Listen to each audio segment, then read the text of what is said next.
వరిపిండి కుడాలండి.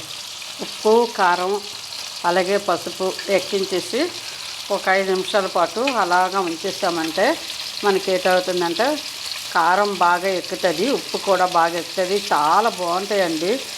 ఇది పచ్చి పొరటాలు కూడా తింటుందండి. ఇవి చక్కగా చిన్న ఇగురులాగా ఉంటే ఇది ఇంటికి డెలివరీ అయ్యి వెంటనే వస్తారు కదా, అలాంటి కూడా ఈ చేప బాగా పనిచేస్తుంది. పాలు బాగా పడుతుందండి.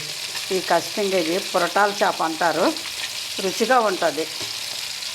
చిన్న చేపే కానీ చాలా రుచిగా ఉంటుంది ఫ్రెండ్స్. లైక్ చేయండి, సపోర్ట్ చేయండి ఫ్రెండ్స్. మీ సపోర్ట్ వల్ల ఈ ఛానల్ ముందుకు వెళ్తుంది ఫ్రెండ్స్. బాయ్ అండి.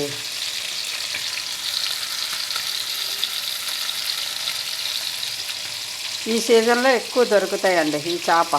ఇంకా ఈ సీజన్ దాటింది అనుకోండి ఇంకా దొరకదు ఈ చేప మనకి.